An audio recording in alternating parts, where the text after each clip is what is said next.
Shalom, salam podcast M116 Mazmur pasal 1 ayat 1 sampai ke 6 yang menjadi dasar agar hidup kita makin baik dan makin benar. Kita akan belajar sukses luar biasa Jackie Chan gagal jadi ayah dan suami. Siapa yang tidak mengenal sosok aktor laga Hong Kong Jackie Chan?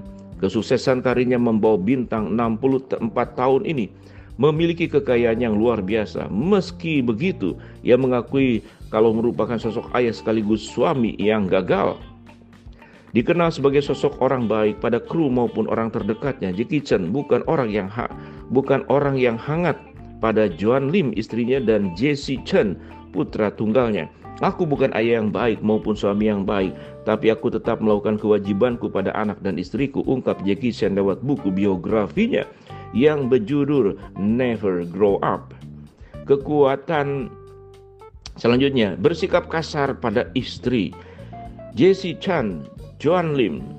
Hubungan Jackie Chan dengan Joan Lim istrinya tidak melulu baik. Pasalnya aktor laga legendaris tersebut sempat percaya saat seorang teman mengatakan Joan Lim sengaja hamil anaknya demi harta yang dimilikinya.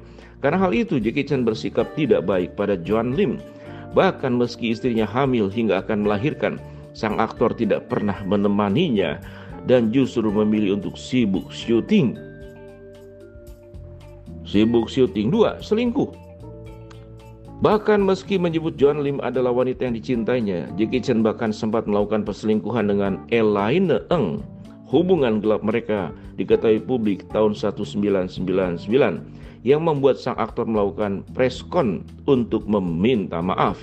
Aku melakukan kesalahan yang dilakukan banyak pria di dunia, seperti ucap sang aktor. Ia pun kemudian mengajak istri dan putranya yang belum dewasa untuk bertemu dan mengatakan, aku membuat kesalahan yang tidak bisa dimaafkan dan aku tidak tahu cara menjelaskannya, jadi aku tidak akan.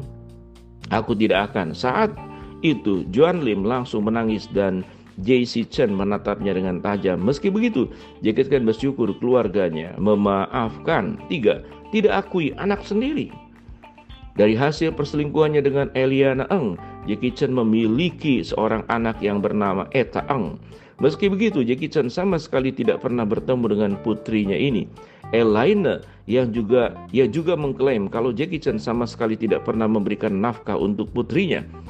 Dalam buku yang dirilisnya itu juga, meski membahas soal perselingkuhannya, Jackie Chan sama sekali tidak menyebut soal Eta Ng. Eta sendiri selalu menjadi sorotan sepanjang hidupnya karena merupakan anak dari hubungan gelap Jackie Chan. Nggak hanya itu, Eta juga mengakui lesbian sebelum akhirnya memilih hidup dengan pasangan sesama jenisnya. Belum lama ini, Eta melangsungkan pernikahan dengan Andy Autumn, pasangan sesama jenisnya. Eta sering banget masuk pemberitaan karena beberapa alasan seperti diusir dari rumah, tinggal di jalanan, sampai tidak bisa membayar kamar hostel. 4. Anak pernah dipenjara. Jackie Chan yang sadar atas kelakuannya mengaku pernah melihat dirinya dari cermin dan mengatakan, kamu benar-benar brengsek. Kegagalan Jackie menjadi ayah bahkan dimulai sejak Jessie Chan masih balita. Karena bertengkar dengan Joan Lim, Jackie Chan melempar putranya ke seberang ruangan dan terhempas ke sofa. Jessie Chan yang hidup bergelimangan harta tidak melanjutkan studinya karena hanya kuliah 2 semester. Ia pun memilih terjun ke dunia entertainment. Ia memiliki hubungan yang tak baik dengan sang ayah. Jessie ditangkap polisi karena kasus narkoba 18 Agustus 2018.